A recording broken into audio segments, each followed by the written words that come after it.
Hey guys, welcome back to the channel. As you guys can see, we are in the shop today. So I got in the truck this morning to go to a car show and actually wouldn't fire up. I had plenty of power in regards to radio, the body, all that stuff, the chassis. That all had power, but as soon as you start to crank, the engine didn't want to crank over. And so I ended up taking the SS to a car show. I think you guys will have already seen that video. It was called Snakes and Planes. So we'll have that video up above. But anyway, we actually just got back from the show, and I got in the truck again just to test it. As you guys are about to see, it won't fire up.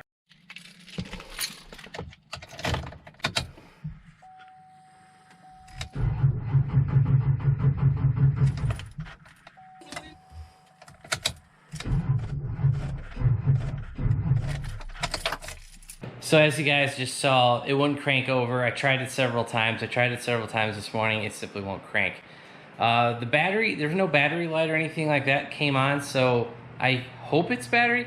It would make sense that it's electrical because it's not, it's not getting enough power for it to cycle. So I actually just put a electric reading meter on both batteries, and you guys will see that now.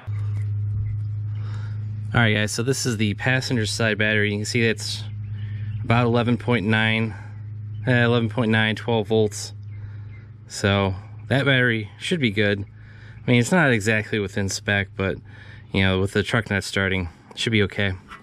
Let's go check the driver's side. All right, guys, so this will be the driver's side battery.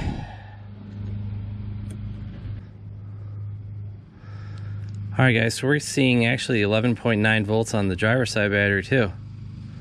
Huh. I wasn't expecting that. And as you guys just saw, the passenger side battery has like 11.5, 11.8 volts, something like that. But the driver's side has like 11.2, and I actually just remeasured it again. It wouldn't get above 10.5. So I believe our bad battery is actually going to be the driver's side battery. That is the battery I haven't replaced. That battery, to give it some age, that battery is actually older than I've owned the truck. So I think I bought that truck 7 or 8 years ago, and that battery precedes my ownership of the truck. So that battery could very well be 10 years old. So I pulled the battery out. We're gonna go ahead, get in the SS, and we're gonna go head up to AutoZone. I'm pretty sure it'll test bad, and we're just gonna end up replacing that battery. I actually do have another battery, but I'm pretty sure it's the battery for the Corvette won't have the cranking amps that we're gonna need for a big diesel truck. So, all right, guys, we just got back from AutoZone, and indeed it was a bad battery. It had a dead cell. They tested it as well, and it only had 10.5 volts. They did a quick test on it, and it did test bad. So what we have here is the Duralast Gold 800 cold cranking amps. I mentioned earlier that I had an old Corvette battery. I do, but that thing is only like 600 cold cranking amps, so way underpowered for this application. So now that we've got the new battery, we'll go ahead, swap it in, and we'll try firing again and show you guys the result. All right, guys, you can see we got the new battery in. This is pretty simple. There is a 13mm bolt down here. You can't see it, but there's a 13mm bolt holding the retaining clip, and so that is basically your battery tie down. 13mm bolt there, 10mm bolts here for this little fender brace support, whatever you want to call it, going from here to here. So 10mm here, 10mm here.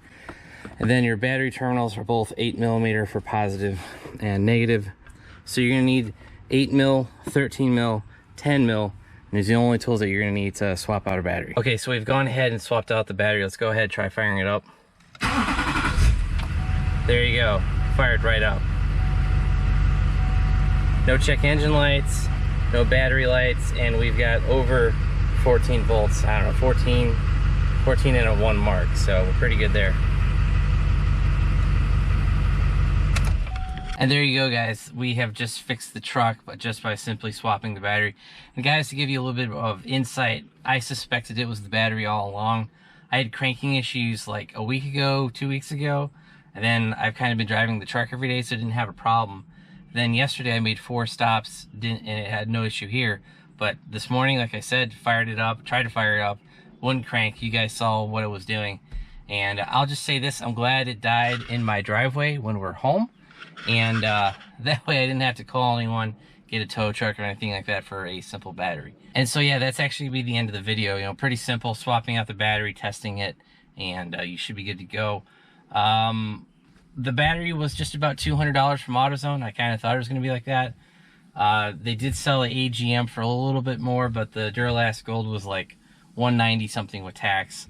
The AGM was $200 something plus tax. And honestly, guys, this truck doesn't need an AGM. Yeah, actually none of my cars have AGM. I think the Corvette battery is lithium ion. Yeah, that sounds about right. So anyway, if you guys want to see more quick tech, quick fix videos like this, make sure you hit that subscribe button, turn on your bell notifications. And if you guys want to help support the channel, I should have a link down below for the battery, maybe the testing tool, some of that stuff. And also make sure you check out our website, BonecrrusherSS.com. Thanks, guys. Have a great one.